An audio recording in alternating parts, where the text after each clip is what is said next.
गण गणपते नमः। श्री गणेश की वंदना कर दिन के स्वामी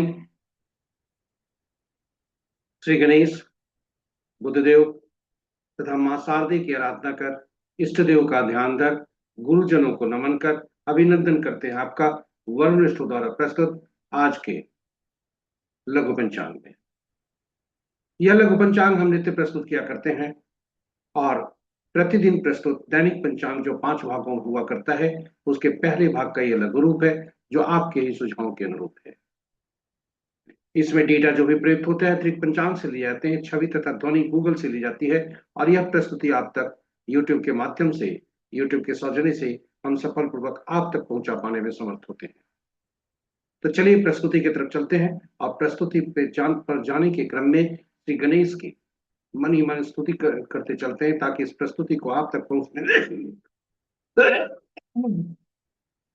पहुंचने में न कोई विघ्न हो, न कोई बाधा हो और कार्य की सिद्धि हो। साथ ही साथ इस प्रस्तुति का, इस विद्या का समुचित प्रचार और प्रसार हो और सभी का कल्याण हो। सर्वे भवन्तु सुखिनः, सर्वे सन्तु निरामयाः।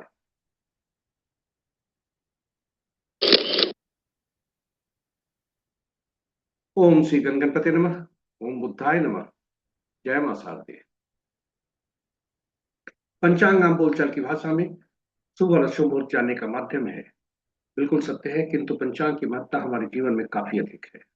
पंचांग के 5 अंग होते हैं और ये पांचों अंग हमें कुछ न कुछ प्रदान करते हैं। पंचांग की तिथि लक्ष्मी प्रदान करने वाला, वार आयु में वृद्धि करने वाला, नक्षत्र पापों को नाश करने में सहायक, योग रोगों को दूर करने में सहायक सहायक और करण कार्य सिद्धि दिलाता है।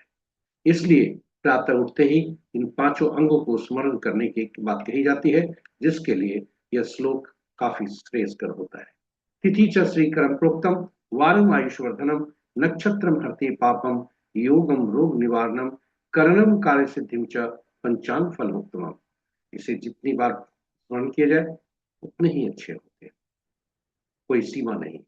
साथ ही साथ इसके स्मरण करने के तत्पश्चात जो पुराणों में लिखा है कि पंचांग का श्रवण करने से गंगा स्नान तो लाभ होता है, कम से कम पंचांग के पांचों अंग और मुहूर्त का स्मरण जरूर करना चाहिए, उसे श्रवण करना चाहिए। और श्रवण करने से गंगा स्नान तो लाभ होता है। गंगा स्नान का तात्पर्य जलीय तत्वों से है, जो हमारे शरीर में 70% से ज्यादा है, वह सो प्रभावित होते हैं। साथ ही साथ जन्म कुंडली में बैठे, जन्म कुंडली की जलीय राशियों और जलीय राशियों में बैठे ग्रह जलीय राशियों के स्वामी, ये सभी सुप्रभावित होते हैं। तो चलिए पंचांग का स्मरण और श्रवण के बाद, पंचांग की महत्ता इतनी ही नहीं होती है, इससे भी ज्यादा होती है, क्योंकि पंचांग हम सबकी निर्णय क्षमता को सुदृढ़ करता है, आत्मबल बढ़ाता है। पंचांग प्रकृति और ब्रह्मांड की ऊर्जा के साथ संतुलन स्थापित करने में सहायक होता है, जिसके फलस्वरूप हम सबके जीवन में शांति, समृद्धि और सकारात्मकता का संचार होता है। अतः पंचांग का अनुसरण करके हम अपने जीवन को अधिक सफल और समृद्ध बना सकते हैं। तो चलिए आइए पंचांग की महत्ता को देखते हुए, पंचांग की उपयोगिता को देखते हुए हम सब पंचांग को प्रतिदिन स्मरण, श्रवण और अनुसरण करें और अपने जीवन में सुखता, जीवन में जीवन को सफल और समृद्ध बनाएं।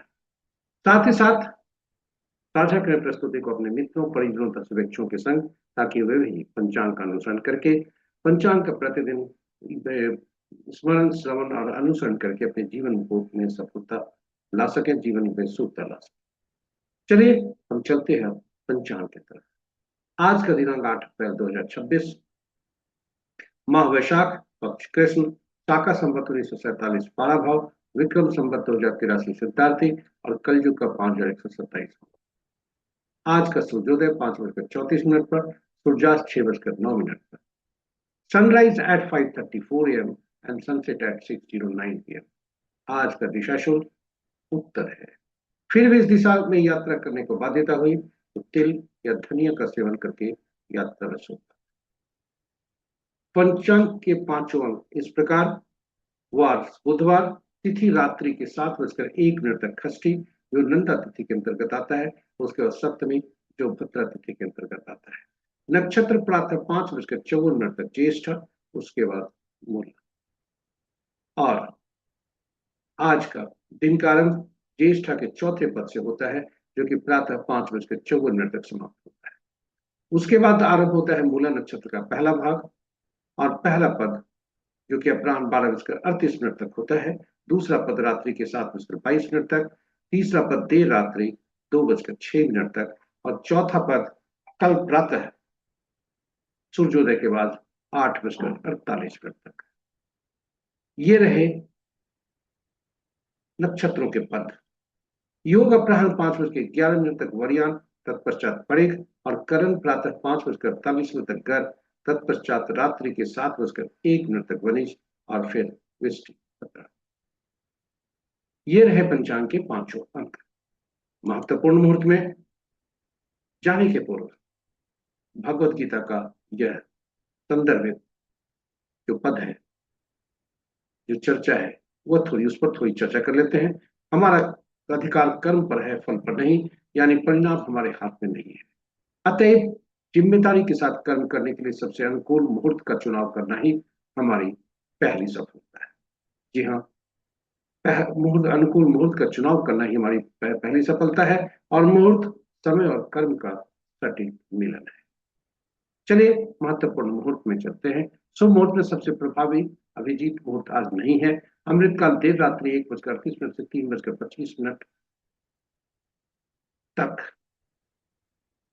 रवि योग प्रातः 5:54 से 5:33 कल प्रातः तक, यानी अहोरात्रि। विजय मुहूर्त अपराह्न 1:57 से 2:48 प्रांत तक। गोधूली विलय संध्या 6:08 से 6:31 संध्या तक। और निशिता मुहूर्त देर रात्रि 11:28 से मध्य रात्रि 0:14 तक। रात्रि में किए जाने वाले पूजा पाठ, जब तक साधना, तंत्र मंत्र आदि के लिए निशिता मुहूर्त श्रेष्ठ हुआ करते हैं। अशुभ मुहूर्त में सबसे प्रभावी राहु काल, दिन के 11:51 से 1:26 अपराह्न तक। गुलिक काल दिन के 10:17 से 11:51 दिन तक। यमगंड प्रातः 7:08 से 8:43 प्रातः तक। वर्ज मुहूर्त अपराह्न 2:52 से 4:40 अपराह्न तक। भद्रा रात्रि के 7:01 से कल प्रातः 8:12 तक। और गंड मुहूर्त प्रातः 5:35 से कल प्रातः 8:48 तक। ये रहे हमारे महत्वपूर्ण शुभ और अशुभ मुहूर्त। इसके साथ ही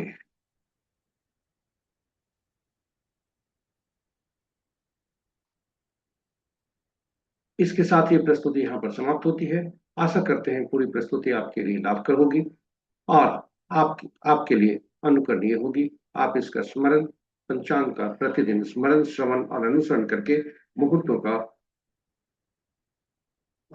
पालन कर सकते हैं, उनका अनुसरण कर सकते हैं।